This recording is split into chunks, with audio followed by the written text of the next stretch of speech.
messieurs, bonjour, ravi de vous retrouver dans ce journal de la mi-journée. Nous parlerons dans ce journal d'histoire, la célébration notamment demain du 19 mai 1956, la journée nationale de l'étudiant. Un anniversaire qui rappelle le rendez-vous historique pris par les enfants du peuple pour lutter contre le colonialisme. Et dans cette édition également, nous parlerons de santé, notamment des mesures d'urgence prises pour pallier la pénurie de médicaments. Le ministère de la Santé a réactivé la commission des cellules de veille. Et nous terminerons avec du patrimoine. Nous vous emmènerons à Bnizgen, dans la wilaya de Gherdaya, cette cité forteresse classée patrimoine de l'humanité.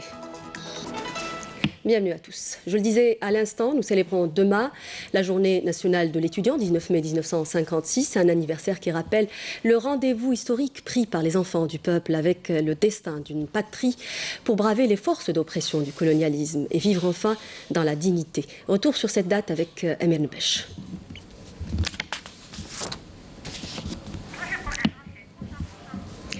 Le palais des expositions des Pins Maritimes a abrité hier le deuxième prime du concours de récitation du Coran Taj al-Qur'an. Ce concours de récitation du Coran, dans sa 9e édition, a vu la participation de 8 postulants au titre, dont 2 seulement ont été admis pour poursuivre la compétition. Il s'agit de Mohamed Belhachmi de la wilaya d'Oran et Samah Ra'i de la wilaya de Bouira. C'est un sujet signé Mouna Hamoudi. Une ambiance de compétition serrée a marqué la deuxième soirée du concours de récitation du Saint-Coran Taj al-Qur'an. La soirée d'hier a été rehaussée par la présence du savant, le Cheikh Mabrouk Chamissi de la wilaya de l'Oued. Nous implorons le bon Dieu pour qu'il nous aide à apprendre et surtout à nous consacrer à son livre saint. Lors de ce deuxième prime, les premières places ont été décrochées par Mohamed Belhachmi de la wilaya d'Oran dans la catégorie des garçons et par Samah Ra'i de la wilaya de Bouira dans la catégorie des filles. Grâce à Dieu, j'ai été sélectionnée pour poursuivre cette belle aventure. Je prie Dieu pour qu'il m'aide au cours des prochains primes. Le jury m'a choisi au terme de ce deuxième prime. J'espère réussir la prochaine fois. Et ce ne serait possible que grâce aux prières de ma mère.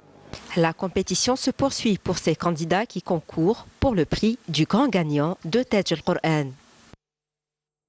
Et je disais tout à l'heure que nous célébrons demain la journée nationale de l'étudiant, 19 mai 1956, un anniversaire qui rappelle le rendez-vous historique pris par les enfants du peuple avec le destin d'une patrie pour braver les forces d'oppression du colonialisme et vivre enfin dans la dignité. Retour sur cette page d'histoire avec Amir Nbesh. Le 19 mai 1956. Une date mémorable qui nous renvoie à cette grève illimitée entamée par les lycéens et étudiants algériens pour exprimer leur détermination à mettre fin à l'ère du colonialisme, à des années d'oppression et d'injustice marquées par les assassinats, les arrestations, la torture et l'exploitation auxquelles était soumis le peuple algérien. Les étudiants ont déserté les salles de cours et les amphithéâtres des universités et ont choisi l'engagement à la fleur de l'âge. Leur soif de la liberté et de l'indépendance était aussi grande que celle du savoir et de la connaissance. Sous la coupe de l'Union générale des étudiants musulmans algériens, des centaines de jeunes ont rejoint les rangs de l'ALN et du FLN. D'autres, installés en Tunisie, au Maroc ou bien en France, ont été à leur tour mobilisés pour soutenir le mouvement national. À quoi serviraient nos diplômes pendant que notre peuple lutte? Avec un diplôme de plus, nous ne ferons pas de meilleurs cadavres, disait-il. L'adhésion des étudiants à la grande cause du peuple algérien a constitué un virage décisif dans le processus de la libération de l'Algérie. 3 mois plus tard, dans les textes du Congrès de la Soumam, le rôle important des universitaires a été mis en relief en disant que les étudiants accomplissent des tâches bien précises dans les différents domaines opérationnels, politiques, administratifs, culturels et même économiques et que cet apport est incontestablement utile pour atteindre les objectifs fixés. Des jeunes étudiants ayant moins de 20 ans ont sacrifié leur vie pour la liberté et pour l'indépendance. Et développement local à présent, en réponse à la forte demande de logements dans la wilaya de Djidjel, les clés de 450 logements tout type confondus ont été remises à leurs bénéficiaires et ce dans plusieurs communes et villages de la région, nous dit Nassima Imloul. Une opération de distribution de 360 logements publics locatifs a été entamée dans plusieurs communes et villages de la ville de Jijel et 100 unités promotionnelles aidées ont été remises à leurs bénéficiaires dans une cérémonie organisée par les autorités de Wilaya. Cela fait longtemps que je suis sans abri et là, Dieu merci, je vis une triple joie. Celle du jeûne, de l'acquisition de mon logement et la troisième, celle de l'Aïd. Je suis très heureuse. J'espère que d'autres personnes connaîtront ce même bonheur. J'ai attendu ce logement avec mes 6 enfants depuis 2001. L'opération de distribution de logements se poursuit dans la wilaya durant le mois sacré de Ramadan, des réceptions des projets de logement, toutes formules confondues. Les souscripteurs pourront enfin bénéficier de leur habitation. L'opération se poursuivra. Il s'agira de 460 unités de type promotionnel aidé et de logements sociaux. Nous avons également un programme de plus de 2500 logements qui est en voie de réalisation. Nous avons relevé des cas exceptionnels dans certaines communes qui seront prochainement prises en charge. Plusieurs projets de logements importants en quantité et en qualité sont en cours de réalisation dans la wilaya de Jijel, un programme d'envergure qui va répondre à la forte demande enregistrée dans la région. Et les communes de la Laïmia, Mascara et Melbou Abjaya viennent d'être alimentées en gaz naturel. Ces opérations s'inscrivent dans le cadre d'un vaste programme de raccordement au gaz de ville à travers tout le pays. C'est un sujet signé Walid Sari, Badia Amani. 658 familles dans la commune de l'Alaïmiya à Mascara voient disparaître leurs contraintes au quotidien. Elles viennent d'être raccordées au gaz de ville. Nous sommes très contents d'être raccordés au gaz. Nous espérons que d'autres en bénéficieront. Nous avons souffert des bonbons de gaz et les tracasseries de leur transport. C'était pour nous un rêve. Avec l'achèvement du programme mis en place, toutes les communes de la wilaya de Mascara seront couvertes complètement. Le budget alloué à ce projet est de l'ordre de 36,5 milliards. Il nous reste à alimenter 2 autres communes dans les jours à venir. À Béjaïa, plus exactement à Melbou, près de 1000 familles ont été raccordées au gaz naturel après des années de souffrance. Dieu merci, le gaz est arrivé chez nous. Fini les lourdes bonbons de gaz. Adieu les froids des hivers. On passera les prochains au chaud. Nous remercions les autorités concernées. Enfin, nous avons fini avec les contraintes des bouteilles de gaz. Cela fait longtemps que nous attendions le raccordement. Les efforts de raccordement au gaz naturel se poursuivront à Béjaïa et Mascara et toutes les autres wilayas du pays. Nous l'annonçons en titre, pour pallier la pénurie des médicaments, des mesures d'urgence ont été prises par le ministère de la Santé. En réactivant notamment la commission des cellules de veille, cela devrait réguler et organiser le marché des produits pharmaceutiques afin d'empêcher toute rupture d'approvisionnement, notamment pour les médicaments destinés aux maladies chroniques, nous dit Amel Bouarba. Face aux pénuries récurrentes de médicaments, en particulier ceux destinés aux maladies chroniques, le ministère de la Santé a donc décidé de réactiver la commission des cellules de veille afin d'assurer la disponibilité des produits pharmaceutiques. Que Saïdal produit annuellement plus de 120 millions à 130 millions d'unités ventes qu'on met sur le marché. Et pratiquement, nous sommes le premier génériqueur en Algérie en termes de volume. En 2018, on a livré 101 milliards de dinars. En 2019, on va prévoir 110 milliards ou 120 milliards de dinars de distribution par rapport à notre budget de fonctionnement pour l'exercice de 2019. وبين هذه الفاتوره هذه تاع اللي ديستيني للمستشفيات كاين امراض السرطان اللي عندها 36%. 36% كي نقارنوها مع افون كانت 40%. 36% باسكو حنا السيدات المركزيه للمستشفيات الناس تشوف تقول لك هيحبط حنا اون رونيغوسي لي بري داشا من لي ترونشي سي بور سا كو حبط الرقم حبط اون دينار بالعمله وي اون دينار مي ما حبطش في الفوليوم راهو يزيد Une mesure urgente qui permettra ainsi d'assurer l'organisation du marché et le renforcement du contrôle de toute la chaîne nationale de production de médicaments. Nous devons veiller à ce que les médicaments qu'on distribue aux hôpitaux soient destinés aux malades et ne soient pas détournés à d'autres fins. Il faut qu'il y ait une gestion transparente.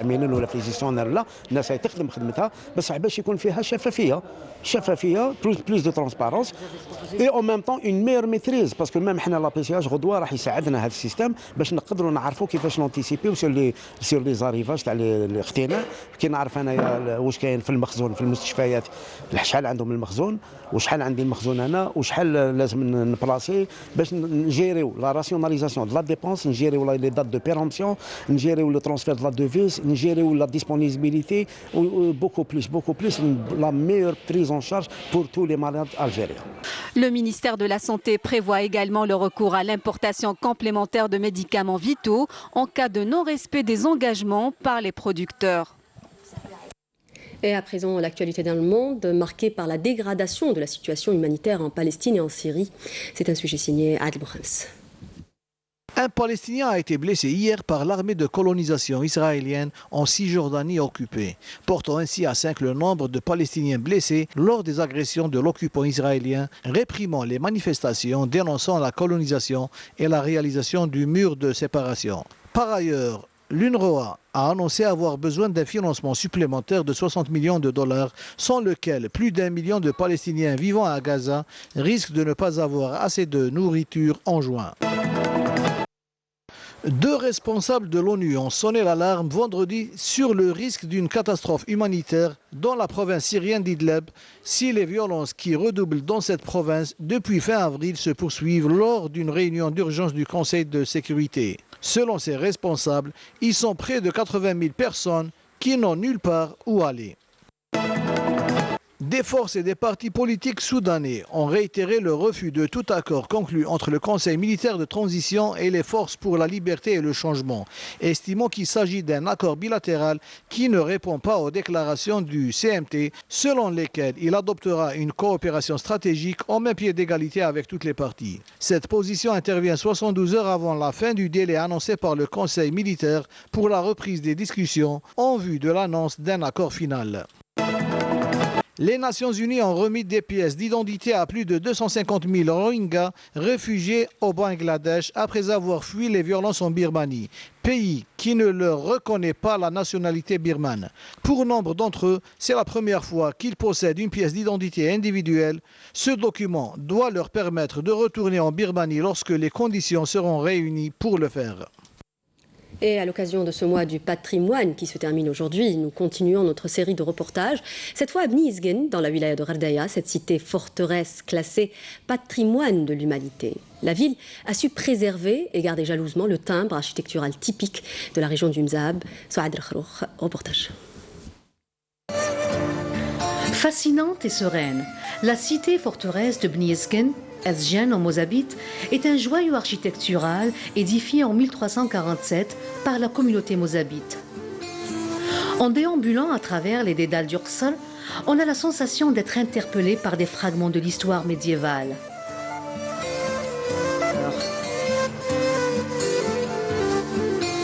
Les habitations s'organisent autour de la mosquée qui domine le paysage. La mosquée est en effet un parfait exemple de l'architecture mozabite qui se distingue par la simplicité et la gestion rationnelle de l'espace. Des puits surplombés de palmiers font partie du décor de Bni Izgen. Ici aussi dans la ville, les gens ont creusé des puits. À peu près, on va à 25 mètres de profondeur, on arrive même jusqu'à 40 à 45 mètres de profondeur. Avant, lorsqu'ils creusent un puits, qu'ils y font un palmier à côté. Ça, c'est des côtés économiques. Lorsqu'ils prennent de l'eau, le gaspille dans la terre, il irrigue le palmier. Et lorsque le palmier produit des dattes, donc il y a le comité de mosquée, c'est lui qui vend ces dattes-là, surtout pour enrichir la caisse de l'Waqf de l'Habous. Le point culminant de la cité est la tour de Gué Boulila, érigée sur le côté ouest d'Ursal. C'est l'un des éléments les plus importants du système défensif de la cité. Bni Yezgen est mystique et particulière avec ses ruelles étroites et sa place du marché. On a pu faire un voyage à travers le temps et l'histoire. Je pense que tout le monde devrait visiter cette région, en particulier pour découvrir la beauté de ces cités-forteresses.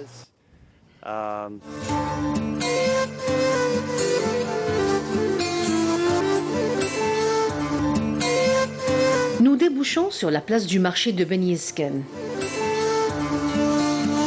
La particularité de cette place est indéniablement la vente à la criée.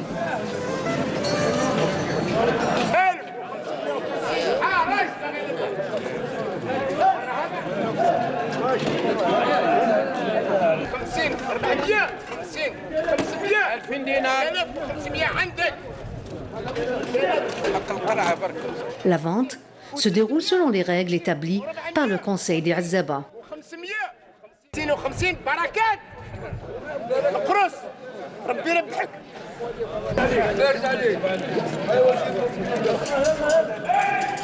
Le site constitue un passage incontournable de tous les visiteurs de Bni Yezgen.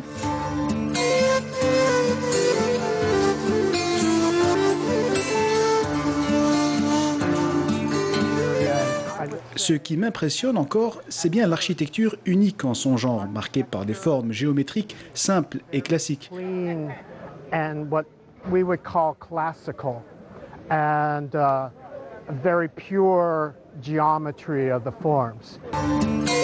C'est l'heure de quitter les lieux, car bientôt, la porte d'Ursal va se refermer. Une tradition qui remonte à l'époque où les hommes voyageaient pour commercer.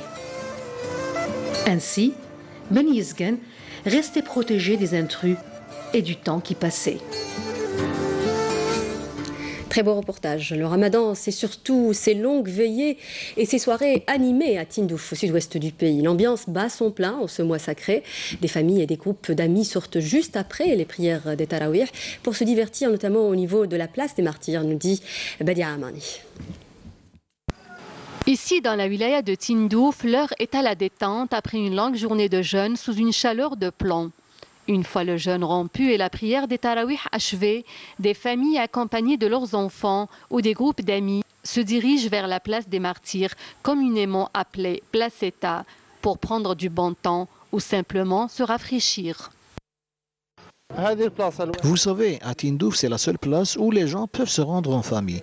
Ils viennent ici pour se défouler et prendre du bon temps en ces soirées ramadanesques. Nous ne disposons que de cette place. Tout le monde y vient. Une glace délicieuse, des rafraîchissements, du thé ou une bonne pizza à consommer a un goût particulier en ce mois sacré du Ramadan. Dans notre crèmerie, nous préparons tout ce qui peut faire plaisir à nos clients. Ce sont là les mets que nous préférons en tant que clients. Nous venons ici car ils sont légers après le ftour. Il y a beaucoup de familles et des enfants qui y viennent. Dans cet endroit, les enfants trouvent aussi leur compte. Des jeux y sont installés. Après la prière des Tarawih, les enfants peuvent jouer à la balançoire avec les voitures ou à la trampoline. Nous avons initié diverses activités avec des spectacles de clowns, entre autres. J'ai joué à la trampoline, j'ai assisté à un spectacle de clowns et j'ai dansé avec eux.